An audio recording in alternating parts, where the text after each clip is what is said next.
देखिए बच्चों, एक क्वेश्चन नोट करिए। Can two like charges, question note करिए, can two like charges, can two like charges attract each other, attract each other। अब देखिए ये अच्छा क्वेश्चन है ना, इस क्वेश्चन को समझिए। एन इंटीजर होता है ना, हाँ ठीक है भाई, एन की वैल्यू 0 कल मैंने ले ली थी, वो छोटी मोटी बातें हैं भाई। अगर आप एन की वैल्यू 0 ले लोगे मतलब कोई भी चार्ज ट्रांसफर नहीं हुआ है, ठीक। एन इज इक्वल टू 1 2 3 4 इस तरीके से चलता है, क्या दिक्कत है ना। एन आपके पॉजिटिव इंटीजर ले लीजिए, क्योंकि प्लस माइनस तो आपने पहले ही लगा के रखा हुआ है ना यहाँ पर, ठीक है। अब यहाँ पर आइए, देखिए उसने हमसे बोला है can two like charges attract each other. Options देके रखे हैं बच्चों, ये समझिएगा, वेरी इंपॉर्टेंट है। ऑप्शन ए में बोला यस, ठीक, एंड ऑप्शन बी में उसने आपसे बोला no, it's again law of, it's against, no no, और आगे बोल रहा है it's against, it is against, it is against law of nature, law of nature, ये लॉ ऑफ नेचर के अगेंस्ट है। ओके, अब सुनो बच्चों ध्यान से, यहाँ पर देखिए, समझिएगा जरा। देखिए इस क्वेश्चन को समझने से पहले पहले तो आप मुझे ये बताइए बच्चों, आप कल इंडक्शन करवाया था कल आपने?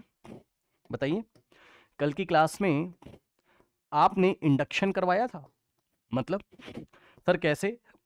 ऐसे देखिए, अगर आपको याद हो बच्चों, इंडक्शन आपने कौन सी बॉडी का कराया था? एक्सटेंडेड बॉडी थी ना, बड़ी बॉडी थी ना, पॉइंट साइज तो नहीं थी। नहीं समझा भाई? अरे भूल गए हो क्या? ये देखिए, ये इस तरीके से, अभी ये न्यूट्रल बॉडी है, जब आप इसके पास एक नेगेटिव रॉड लेके आए थे या पॉजिटिव रॉड लेके आए थे, मान लीजिए इस तरीके से, ये पॉजिटिव चार्ज वाली जो रॉड थी, तो पॉजिटिव चार्ज वाली रॉड ने क्या किया था? इलेक्ट्रॉन क्लाउड को अपनी तरफ खींच लिया था ऐसे करके, और आपके कर्नल इधर एक्सपोज हो गए थे, तो ये इंडक्शन हुआ था, याद है? तो ये एक्सटेंडेड ऑब्जेक्ट था, यानी कि बड़ा ऑब्जेक्ट था, ये पॉइंट ऑब्जेक्ट नहीं था। तो जब आपने इंडक्शन करके चार्ज ऐसे सेपरेट आपने दिखाए थे, ठीक है ना, तो ये आपका एक्सटेंडेड ऑब्जेक्ट था। कैसा था? ये आपका एक्सटेंडेड ऑब्जेक्ट था, ठीक, ओके। लेकिन अगर मैं आपसे ये बोलूं, जरा समझिएगा यहां पर, कि क्या आप किसी पॉइंट ऑब्जेक्ट में चार्ज सेपरेट आउट कर सकते हैं? मतलब समझिए, अगर भाई मेरे पास यहां पर क्या है, एक पॉइंट ऑब्जेक्ट इस तरीके से, मतलब पॉइंट चार्ज बोल दीजिए आप उसको, पॉइंट ऑब्जेक्ट ना बोल के पॉइंट चार्ज बोल दीजिए, है ना। यहाँ तो भाई बहुत बड़ी सी बॉडी थी और उस पर काफी ज्यादा मात्रा में चार्जेस अंदर भरे होंगे, प्लस माइनस, हालांकि न्यूट्रल थी, ये पूरी न्यूट्रल थी, बट जितने पॉजिटिव थे उतने ही नेगेटिव थे आपके, ठीक। अगर आपका यहाँ पॉइंट साइज है, चार्ज कैसा है? पॉइंट चार्ज आप इसको बोल दीजिए, मतलब इसके डायमेंशंस नहीं है कुछ भी, है ना, कुछ भी इसका रेडियस नहीं है, ओके। अगर ये पॉइंट चार्ज है मान लीजिए, ठीक, तो भाई ये बताइए कि आप पॉइंट चार्ज में आप इंडक्शन कर दोगे? मतलब बाहर से अगर आप कोई सामने से कोई प्लस क्यू चार्ज रखो या प्लस क्यू चार्ज वाली रॉड लेके आओगे, तो ये जो है आपका पॉइंट चार्ज, इसमें आपको क्या प्लस माइनस अलग होते हुए नजर आएंगे? बताइए, सोच के बोलिएगा भाई। इसमें जो पॉइंट साइज है आपका, जो पॉइंट साइज चार्ज, मतलब जो पॉइंट चार्ज है, क्या उसमें प्लस माइनस आपको सेपरेट आउट होते हुए नजर आएंगे? नहीं आएंगे भाई, डायमेंशन ही नहीं है ना इसका, साइज इतना छोटा सा बेचारा पॉइंट साइज है, तो नो इंडक्शन, नो इंडक्शन। लेकिन एक बात बताऊं, फील कर लेना पहले, नो इंडक्शन, नोट करिएगा जरा, नो इंडक्शन, ठीक है ना। अब समझिए, लेकिन एक बात मैं आपको और बता दूं, नेक्स्ट पेज पे कहिए तो बता देता हूं, यहां पे बता देता हूं साइड में, या यहीं पे बता देता हूं, रुक जाओ, इस क्वेश्चन को भी समझते हैं, रुक जाओ। लेकिन बच्चों देखो, पता है कभी भी अगर आपके पास अगर पॉइंट साइज है, 3 केसेस में अलग अलग आपको बता रहा हूं, है ना। ये देखिए, अगर ये एक्सटेंडेड ऑब्जेक्ट है आपका, तब तो हो गया भाई इंडक्शन, पॉइंट चार्ज को कोई फर्क नहीं पड़ेगा। लेकिन अगर आपने क्या किया, चलो आपको यहीं मैं पढ़ाई देता हूं, सुनो, आपको मैं यहीं पढ़ाई देता हूं, क्योंकि पढ़ाना ही यही है, समझिए जरा ध्यान से। देखो कह रहा है कैन टू चार्जेस, अब उसने जब बोला, तो कैन टू चार्जेस जब उसने बोला, तो उसने क्या पॉइंट चार्ज का नाम लिया? नहीं ना। वो कह रहा है क्या कोई भी दो चार्जेस कैसे हो हमारे पास, लाइक चार्जेस हो, अट्रैक्ट ईच अदर? तो आंसर इज यस। क्यों? अब आप बोलोगे लाइक आपने पढ़ाया था कि रिपेल करते हैं, नहीं, आइए हम आपको, हाँ सही बात है, रिपेल तो करते होंगे, लेकिन समझिए बच्चों, यहां पर क्या चल रहा है, उसने बोला दो लाइक चार्जेस है, तो पता है ऐसी कंडीशन हो सकती है, समझिएगा जरा ध्यान से। देखिए, एक तो आपके पास ये पॉइंट चार्ज होना चाहिए, प्लस क्यू, मान लीजिए प्लस क्यू है, ठीक, समझिएगा जरा ध्यान से। ठीक देखिए, और हाई वैल्यू का होना चाहिए। ये क्या बात बता दी सर? भाई देखो, है तो पॉइंट साइज, है तो पॉइंट्स, मतलब ये पॉइंट चार्ज है आपका, लेकिन वैल्यू बहुत हाई है। समझ रहे हो? इसका जो चार्ज का जो न्यूमेरिकल वैल्यू बहुत हाई है। मैंने लिख दिया, वेरी इंपॉर्टेंट है। सर ऐसा क्यों कर रहे हो आप? अभी देखिए, ठीक है तो पॉइंट चार्ज, मना नहीं कर रहा हूं आपसे मैं, है तो आपका कैसा पॉइंट चार्ज है, लेकिन वैल्यू बहुत ज्यादा है इसकी, इसकी वैल्यू बहुत ज्यादा है। तो अगर हम इसके सामने एक ऑब्जेक्ट रखें, एक एक्सटेंडेड ऑब्जेक्ट रखें, ये देखिए इस तरीके से, भाई उसने हमसे क्या बोला था कि 2 लाइक चार्जेस ले लीजिए। ठीक, उसने हमसे क्या बोला था? 2 लाइक चार्जेस ले लीजिए। ठीक है स्टूडेंट्स, अब देखिए जरा, ये हमारे पास मान लीजिए इस, मतलब इसके ऊपर प्लस क्यू चार्ज है, इसके ऊपर प्लस क्यू चार्जेस हैं। ठीक, इस बॉडी के ऊपर, समझ रहे हो आप, इसके ऊपर प्लस क्यू चार्ज है, और ये मतलब ये एक एक्सटेंडेड बॉडी है जिसके ऊपर plus Q charge uniformly distributed था। ध्यान सुनिए, इसके ऊपर plus Q charge uniformly distributed था, और हमने एक हाई वैल्यू का चार्ज हम यहां से लेके आए। ठीक है, अब ये बताइए, अगर इसका हाई वैल्यू और ये एक्सटेंडेड ऑब्जेक्ट है जिसके ऊपर पहले से ही प्लस था, भैया पिक्चर देख लीजिएगा जरा और आंखों में बसा लीजिएगा जरा। ठीक है, इसके ऊपर प्लस क्यू चार्ज था, ठीक, और ये हाई वैल्यू का प्लस है। अब आपके हिसाब से तो रिपेल करना चाहिए भाई, आपके हिसाब से तो रिपेल करना चाहिए, लेकिन होता क्या है मैं आपको बताऊं भाई, अट्रैक्ट करेगा। कैसे करेगा? देखिए जरा, पहले भाई इसकी वैल्यू बहुत हाई है, तो ये इसमें इंडक्शन करेगा। बताओ, अरे अपनी हाई वैल्यू के कारण इसमें ये इंडक्शन करेगा, मतलब इसके नेगेटिव को ऐसे खींचेगा और पॉजिटिव आपको पीछे मिलेंगे। समझिए जरा स्टेप नंबर 1, ये देखिए, ए, समझना जरा ध्यान से यहां पर, ये देखो, आप इस बात से सहमत हैं? बताइए, ये जो इलेक्ट्रॉन क्लाउड, मतलब ये बॉडी पॉजिटिवली चार्ज थी, मना नहीं कर रहा हूं, लेकिन भाई अगर कोई बॉडी पॉजिटिवली चार्ज है तो क्या उसमें नेगेटिव चार्ज नहीं रहे होंगे अंदर? बताइए। हेलो, अगर कोई बॉडी पॉजिटिवली चार्ज थी तो क्या उसमें इलेक्ट्रॉन नहीं रहे होंगे? भाई रहे होंगे ना, लेकिन प्लस से कम, यानी कि प्रोटॉन से कम रहे होंगे, पर रहे तो होंगे। नहीं समझा? अरे ये अगर पॉजिटिव चार्ज है बॉडी, तो भाई इसमें इलेक्ट्रॉन कुछ मात्रा में तो होंगे। ठीक, तो वो इलेक्ट्रॉन इधर आ गए मान लीजिए, और इधर आपके प्लस एक्सपोज हो गए इस तरीके से। ठीक, इतना हो गया स्टेप नंबर 1 इंडक्शन से। किसने किया? इसने, क्योंकि इसकी हाई वैल्यू थी। ठीक है, अब ध्यान सुनिएगा, अब हम इसको ज्वाइन करते हैं, ये इन यहां से यहां हमने इसको ज्वाइन किया। कहां से कहां सर? हमने इसको यहां से यहां हमने ज्वाइन किया, मतलब इस प्लस को हमने ये माइनस वाले से पोर्शन से ज्वाइन किया। अब देखिए आगे चल के आप एक फॉर्मूला पढ़ोगे कूलॉम्स लॉ में, ठीक है, वो मैं अभी बस ऐसे ही बता दे रहा हूं। F इज इक्वल टू एक कांस्टेंट होगा कि आगे की क्लासेस में आएगा Q1 इंटू Q2 अपॉन में R²। ठीक है, बस आप सब कुछ, Q1 क्या होता है, Q2 क्या होता है, Q1 यहाँ का चार्ज होता है, Q2 यहाँ, बस मैं जल्दी से बता देता हूँ। मान लो एक चार्ज यहाँ रखा है Q1, ठीक, एक चार्ज रखा है Q2, आगे की क्लासेस में डिटेल में पढ़ाया जाएगा। अभी के लिए दोनों के बीच का डिस्टेंस कितना है? पॉइंट, ये दो पॉइंट चार्जेस हैं Q1 Q2, इनके बीच का डिस्टेंस R है, तो इनके बीच में लगने वाला फोर्स, मान लो ये भी प्लस का है, भी मान लो ये भी प्लस का है, ठीक है ना, या एक प्लस का एक माइनस का हो सकता है, ऐसे एक प्लस का एक माइनस का हो सकता है। तो अगर दोनों प्लस के हैं तो भाई ये इसको रिपेल करेगा ऐसे F फोर्स से, ये लग गया एक्शन। मानते हो कि नहीं भाई? इसने उसको रिपेल किया ऐसे, और इसने इतने ही रिएक्शन से इसको रिपेल किया ऐसे। बताइए, अगर ये दोनों पॉइंट साइज होते तो ये उसको रिपेल करता है F4 से, और ये इसको रिपेल करता है F4 से।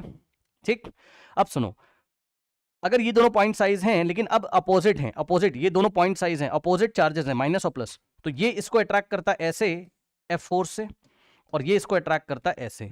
बताइए कोई समस्या? वो उसको खींचता है ऐसे, वो उसको खींचता है ऐसे, अगर ये पॉइंट चार्जेस हैं। ठीक है, अब सुनो जरा ध्यान से, तो पता है ये जो इनके बीच में फोर्स लगता है ये किस पे डिपेंड करता है? Product of the charge of the magnitudes and divided by distance का, divided by distance between the points, point charges के स्क्वायर पे ये डिपेंड करता है। मतलब अगर हम इसको कांस्टेंट मान ले, भाई के तो कोई कांस्टेंट होगा, अरे आने वाली क्लासेस में आएगा भाई, Q1 Q2 भी आपका कांस्टेंट है, तो बस आप इतना देखें अभी के लिए, F is inversely proportional to R², यानी कि दोनों चार्जेस के बीच का डिस्टेंस जितना ज्यादा हो जाएगा, R का वैल्यू जितना ज्यादा होगा, फोर्स उतना कम हो जाएगा। यस और नो? जल्दी से बताइए, यस और नो? ठीक, अब वापस लौट के आओ जरा, आपने क्या किया, एक बार इस प्लस क्यू से इस नेगेटिव वाले को यहां कनेक्ट किया, तो बताइए इन दोनों के बीच में कैसा लगेगा? फोर्स ऑफ अट्रैक्शन लगेगा। जल्दी से बताओ, हेलो, इन दोनों के बीच में फोर्स ऑफ अट्रैक्शन लगेगा, ये ऐसे, भाई प्लस और माइनस के बीच में तो फोर्स ऑफ अट्रैक्शन लगता है, तो ये जो फोर्स ऑफ अट्रैक्शन है, और यहां से यहां तक आपका डिस्टेंस हो गया R, ये वाला। ठीक, तो फोर्स ऑफ अट्रैक्शन आपका किस पे डिपेंड करेगा? Force of attraction is inversely proportional to R square, मतलब ये जो भी फोर्स ऑफ अट्रैक्शन हो, फोर्स ऑफ रिपल्शन हो, वो आर स्क्वायर के इनवर्सली प्रोपोर्शनल होगा।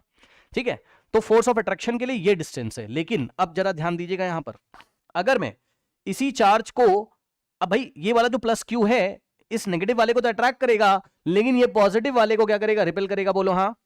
अरे भैया, ये जब पॉइंट चार्ज आप पॉजिटिव है, अब इस वाले पोर्शन को देखोगे तो क्या करेगा? रिपेल करेगा। बोलिए हाँ। तो आइए जरा देखते हैं। तो देखो, मैं यहीं से, मैं डिस्टेंस तो मुझे यहीं से लेनी चाहिए थी, मैं थोड़ा ऊपर से ले रहा हूं, संभालिएगा। मतलब ये भाई यहां पे जगह नहीं है ना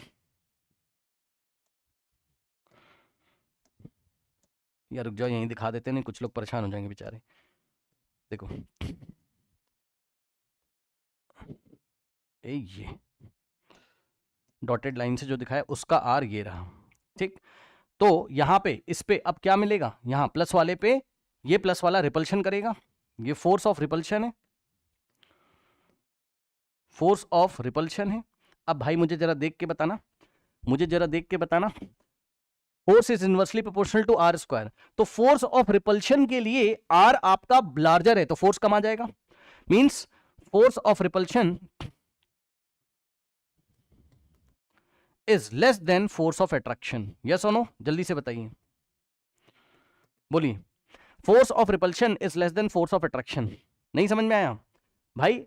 फोर्स ऑफ रिपल्शन के लिए आर यहां से यहां तक है, फोर्स ऑफ अट्रैक्शन के लिए आर यहां से यहां तक है। ठीक, ये प्लस था तो माइनस वाले को अट्रैक्ट करेगा, ये प्लस था तो प्लस वाले को रिपेल करेगा। तो कौन सा फोर्स ज्यादा है? जिसका आर छोटा हो, जिसके लिए आर आपका क्या हो? छोटा हो, ऐसे आप समझिए। ठीक, ओके। तो आर किसका छोटा है? आर है अट्रैक्शन वाले का छोटा। इसका मतलब force of attraction is greater than force of repulsion.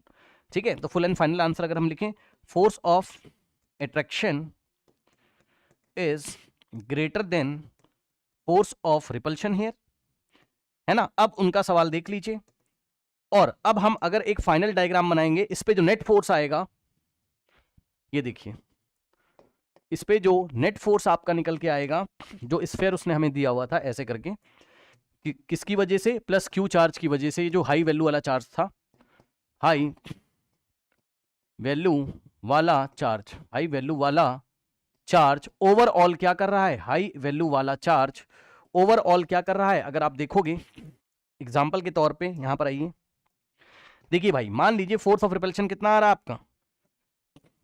2 Newton. ठीक, और इसी बॉडी पे फोर्स ऑफ अट्रैक्शन मान लीजिए कितना आ रहा है आपका? 5 न्यूटन। तो ओवरऑल चार्ज किधर आएगा? वेक्टर लॉ लगेगा आपका। ये देखिए, ये देखिए, ये आपका इस बॉडी का हम फ्री बॉडी डायग्राम इस तरीके से बना रहे हैं। तो यहां पर आपको क्या मिल रहा है? फोर्स ऑफ रिपल्शन कितना? 2 न्यूटन, जो कि छोटा है, और फोर्स ऑफ अट्रैक्शन आपका बड़ा है। फोर्स ऑफ अट्रैक्शन आपका लार्जर आ रहा था, मान लीजिए, अरे भाई मान लीजिए 5 न्यूटन। तो ओवरऑल ये जो स्फीयर है, ओवरऑल फोर्स इधर महसूस करेगा ना। ठीक, 3 न्यूटन का फोर्स आएगा। तो इस पे जो नेट फोर्स आ रहा है वो अट्रैक्शन नेचर का है। नेट जो आ रहा है वो फोर्स ऑफ अट्रैक्शन ही आ रहा है। और वो कितना है आपका? Sorry, 5 minus 3, 5 minus 2, 3। ओवरऑल हमारे पास कितना आएगा बताइए? 3 न्यूटन। यस और नो? ठीक, तो आपने क्या देखा? दो लाइक चार्जेस वाला, इस पे हमने स्मॉल प्लस क्यू लिया था, इसमें हमने प्लस क्यू लिया था, तो लाइक चार्जेस ही तो हमने रखे थे। तो क्या दोनों अट्रैक्ट कर सकते हैं? जी हाँ, बिल्कुल अट्रैक्ट कर सकते हैं। उसमें से ऐसा कब होगा? जब आपका ये वाला एक्सटेंडेड हो जाए और एक आपका पॉइंट साइज हो या पॉइंट चार्ज हो, लेकिन हाई वैल्यू वाला चार्ज हो। हाई वैल्यू वाले का मतलब समझ रहे? हाई वैल्यू होगी तभी तो इसमें इंडक्शन करवा पाएगा, इसकी वैल्यू हाई होनी चाहिए। ठीक, अच्छा, अब बच्चों ने कहा सर हम अगर क्या कर लें, हम अगर इसको माइनस ले लें और इसको भी माइनस ले लें। भाई ले लो, जल्दी से समझ लो जरा। ये देखो, अगर हम, भाई लाइक बोला था ना उसने, तो अगर हम इसको एक नेगेटिव क्यू मान लें, हाई वैल्यू वाला, तब भी आंसर फोर्स ऑफ अट्रैक्शन ही आएगा।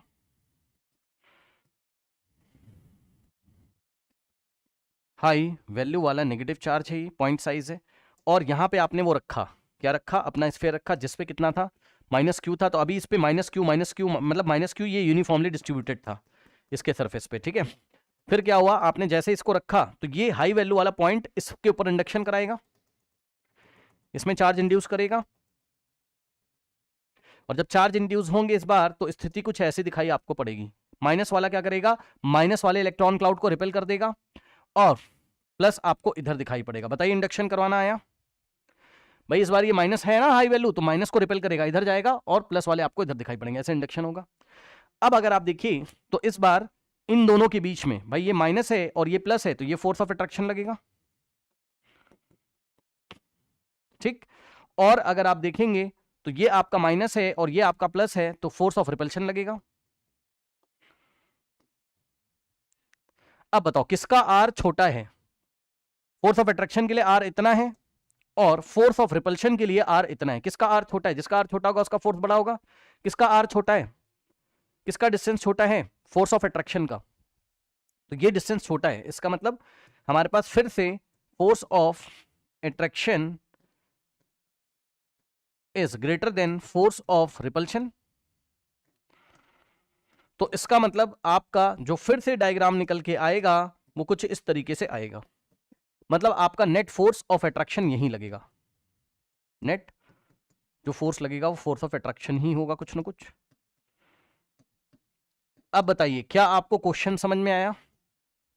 क्या कि दो लाइक चार्जेस हैं, चाहे प्लस प्लस हो और चाहे माइनस माइनस हो, दोनों के बीच में फोर्स ऑफ अट्रैक्शन लग सकता है? जी हाँ लग सकता है। शर्त क्या है, एक एक्सटेंडेड है आपका और दूसरा वाला आपका पॉइंट साइज है लेकिन हाई वैल्यू वाला पॉइंट चार्ज है। कोई समस्या बताइए, कोई डाउट है? नहीं, तो इस बात को आपको ध्यान रखना है ना।